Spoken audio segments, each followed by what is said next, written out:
तेज हो या supersonic missile जो ब्रह्मोस हमारी जो क्रूज मिसाइल है उससे भी तेज और सटीक तरीके से निशाना लगाने वाली ऐसी कोई मिसाइल जो है वो इजराइल के पास मौजूद है।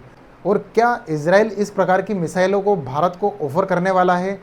इन्हीं सभी सवालों के जवाब इस वीडियो में जानेंगे। लेकिन अभी तक आप हमसे नहीं जुड़े हैं तो प्लीज़ हमसे जुड़ने का प्रयास कीजिएगा, जिससे कि हमारी खबरों के नोटिफिकेशन जो है आप तक समय से पहुंच पाए। तो क्या इजराइल के पास गोल्डन होरिजन नाम की कोई मिसाइल एग्जिस्ट करती भी है या नहीं, हम जानेंगे। लेकिन आजकल इंटरनेट पर जो है एक आर्टिकल से बड़ा पब्लिश हो रहा है कि क्या भारत को भी इस प्रकार की जो मिसाइल है वो इजराइल ऑफर करने वाला है।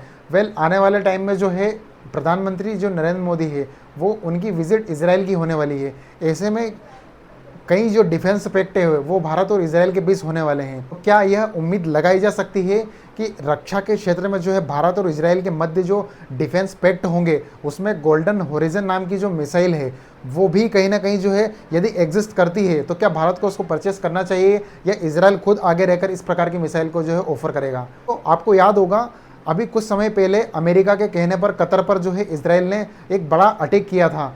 चूँकि वहाँ पर हमास के कुछ आतंकी मौजूद थे, इस वजह से इजराइल ने जो है अपनी जो गोल्डन होरिजन मिसाइल है उसी के द्वारा ये कहा जाता है कि उसी के द्वारा जो है अटैक किया गया था। और एक बड़ा सटीक तरीके से यह युग है कि इस गोल्डन होरिजन मिसाइल को इस तरीके से डेवलप किया गया है, इस तरीके से इसको डिज़ाइन किया गया है कि जो एनिमी कंट्रीज़ है उसके या तो फिर प्रेसिडेंट को टारगेट करना हो या फिर न्यूक्लियर रिएक्टर हो किसी प्रकार का बड़ा, यानी कि न्यूक्लियर जो बॉम्ब है उसको टारगेट करना हो, तो उसको स्पेशली ध्यान में रखते हुए इस प्रकार की जो गोल्डन होरिजन मिसाइल है वो इजराइल के द्वारा डेवलप की गई है। Faster than the BrahMos what is golden horizon ballistic missile Israel is offering India, यानी कि यह ऐसी कौन सी मिसाइल है जिसका जो है डेवलपमेंट इजराइल ने किया है और क्या इंडिया को ऑफर करने वाला है इजराइल इस मिसाइल को। आप ये सोच रहे होंगे कि ये एक ऐसी कौन सी मिसाइल है जिसको भारत को परचेस करना चाहिए या नहीं करना चाहिए। तो ये आखिर ऐसी कौन सी मिसाइल है जो ब्रह्मोस से भी तेज है और एकदम सटीक तरीके से जो है बम्बार्डमेंट करती है और अपने टारगेट को जो है डिस्ट्रॉय करती है। आइए थोड़ा सा हम इस मिसाइल की जो क्षमता है, पावर को हम समझते हैं कि किस तरीके की मिसाइल है और क्यों जो है इसके बीच में, यानी कि इजराइल, यहाँ पर इजराइल पड़ता है और यहाँ पर जो है कतर है। और जब इजराइल से इस मिसाइल को फायर किया जाता है, यानी कि इजराइल ने जब कतर के ऊपर इस मिसाइल को फायर किया था तो उन्होंने स्पष्ट कहा था कि हमने कतर में जाकर इस मिसाइल को फायर नहीं किया है, बल्कि इजराइल में बैठकर ही यहीं से फाइटर जेट्स के माध्यम से जो है इस मिसाइल को फायर किया गया है। तो यहाँ जॉर्डन है, कुवैत है, इससे होती हुई ये मिसाइल गई और कोई भी देश जो है इसको डिटेक्ट नहीं कर पाया। इवन यहाँ की कतर के पास जो है अमेरिका का जो डिफेंस सिस्टम है वो कतर के पास ऑलरेडी मौजूद था। तो अमेरिका का जो डिफेंस